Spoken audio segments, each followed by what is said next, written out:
as you're breathing, as I'm fired up and I want to defend my point against whoever I'm arguing with, and I take a breath, it's calming my system down. It's letting me actually gather my thoughts Mhm, in a more organized, creative mhm, way.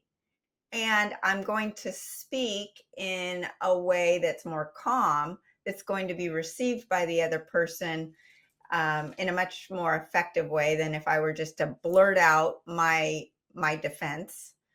But as you're breathing and you're giving space in that argument, you're also in a better physical state yeah. to handle a more logical conversation. And like I said, I don't even think he realizes why it works and why he's promoting this, but what it does to your physiology in giving you more control over what your thoughts are.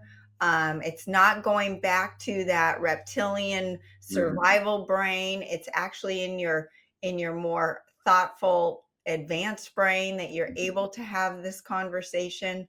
So the other thing you touched on, and I wanted to get back to, is you mentioned the theta state.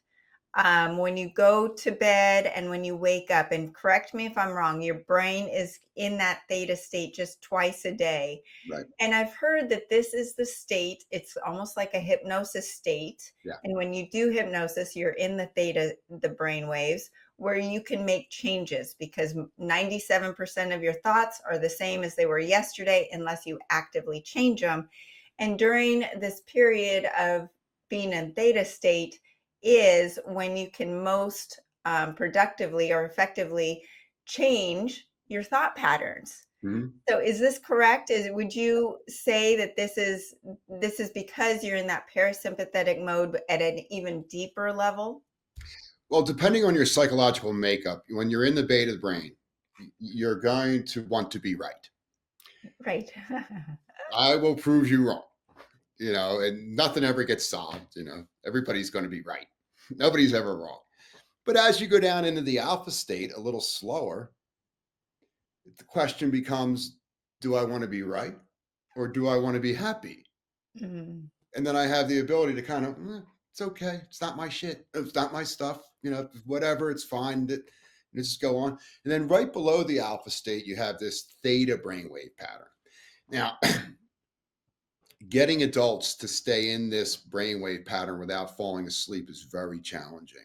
mm, Most of us are exhausted from mhm, lifestyle. Our body's very toxic. Our immunity is weak. We have very low energy, and we've created a mental state of just surviving. Once a month you might feel like you're thriving, but you've trained yourself to live exhausted. That's you. Be accountable. Be responsible to that. And from this moment on in your life, start to listen to what Sarah's saying. Start to connect with your breath and bring some vibrancy and vitality back to yourself so that you can stay awake longer in the slower brainwave patterns of theta, which are just above the delta waves where you go unconscious. Now, when you were a young child, before your ego developed, before your sense of self and boundaries and guardrails and make my mark in the world, you lived in the theta state the whole time. And mhm. this is designed so that your brain adapts to the environment that you're in, makes mental notes, and learns constantly about the environment that you're in to protect you in the future. And then as your ego develops, you start to go into the alpha state, and then you're finally in the beta state when you're in the full-on educational system of math and science and English. So that's the beta brain. So what I call the bookends is the first 5 minutes of the day and the last 5 minutes of the day.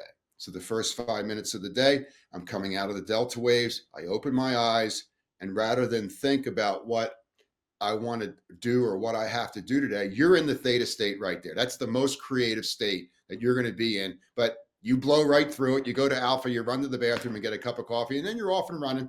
Or you grab your phone, right? That's another friend. Uh, the same thing happens at the end of the day. Okay, you go from beta, you lie down, you go into alpha, you take a few breaths, you're in theta, and you're in like this. I'm not fully awake, I'm not fully asleep. And then boom, you go into delta. The idea is, first off, we were thrown off young as kids. Okay. As soon as we closed our eyes at night and mommy and daddy came in, it was like, fall asleep quickly. You're going to be a good girl. You're going to be a good boy. The idea is when you close your eyes, wake up. Do not fall asleep right away. Mm. Enjoy the process of either winding up or unwinding. This is a major place where you can find transformational states of mental states that are causing you pain, and you can see that they're camouflaging strength. Because in the theta state, there is no ego self. There is no gatekeeper saying, we think this way about him. He is bad or she is bad. There is none of that in the theta state. Any emotion can be fully thought there without the baggage of what you brought into that emotion from years of thinking it that way. So the theta state, all of humanity could shift in a week if we could stay awake a few seconds longer in that theta state when we're going to sleep and not rushing into your day feeling like you're a bum if you're just going to hang out in bed for 5 or 10 more seconds in that theta state where everything gets reprogrammed into a more beneficial way to you being you. So I have practiced this and experimented with this where even on a very stressful day where I'm like, oh God, nothing went my way. And laying in bed, I will just lay there, like you're saying, with my eyes closed, and I will count the blessings from the day. Thank And you. I will see the silver linings in the challenges that I went through. I will turn it around and go, okay, what did I learn from this? Because every challenge, and I tell my kids this all the time, every challenge is to strengthen your muscles Right. to be able to be stronger and more fierce in what is coming, Yeah. because God only gives you things that he will prepare you for what's to come, and you need to use these life experiences. Life is not supposed to be easy. I Right. love when people always say, oh, I just want to work all these years, then I'm going to retire and travel to Hawaii and across the world, all when and life is going to be perfect. Well, no, you've got aches and pains and health issues, and that's not the way life works. So then the other thing is, just like you're saying, waking up without an alarm. Mhm. I have this dog that kind of like paws at me, so she's my alarm. And but I'll just lay there and I'll imagine what my day is going to be like, what I want it to be like, how smooth it's going to go. I'm not going to stress. Everything's going to be in alignment. It will be full of abundance and positivity. And I envision myself doing it without stress. Now, does it work 100% of the time? No, but does it Mhm. help my day go a lot better than it would if I didn't do that? Versus jumping out of bed, like you're saying, seeing a notification on my phone that Mhm. drives stress through my heart and gets my heart going, before I even have my cup of coffee, that will make you get off on the wrong foot regardless Mhm. of how the rest of your day is supposed to be. And we're in a world now where I would say 90% of children, especially, and adults, maybe to a little bit of a lesser extent, are suffering from anxiety, depression, ADHD, brain fog, all of the things. And it's because they're not eating right. We know that, but they're not sleeping, and they're stressed, and they're in this reactive mode to social media or the news or other people's inputs. And like you're saying, nothing can hurt us outside of us. Mhm. And when you focus on that, and that's something I'm going to take away from today with what you just said, is that even when I'm stressed or I'm getting hit with something from the outside, nothing can hurt me outside of me, Mhm. and I'm in control. So this is so powerful, and it's free.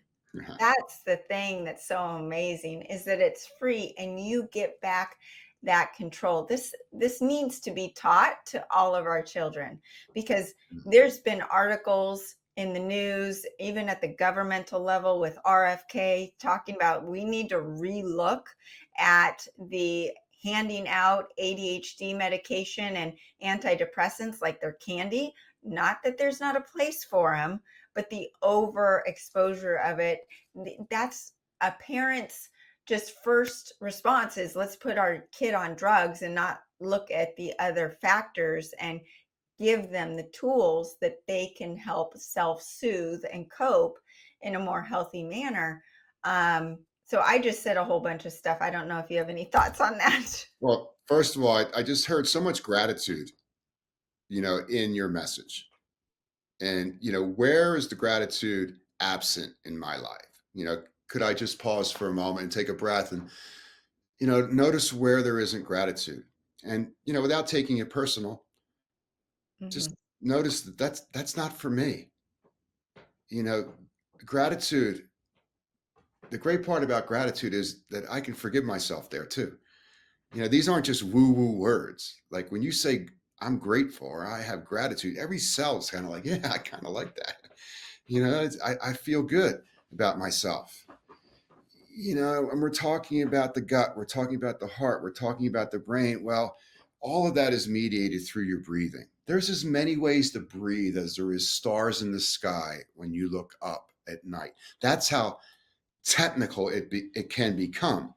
But at the end of the day, uh, you know, I don't know what's going to happen, but I know one thing: stress is not going to go away. So I have to find tools that I can interact with in my own physiology and psychology that helps me not move into the negative forms of the stress and use the stress in a healthy way to evolve my skill sets rather than the stress steal precious time from me on earth.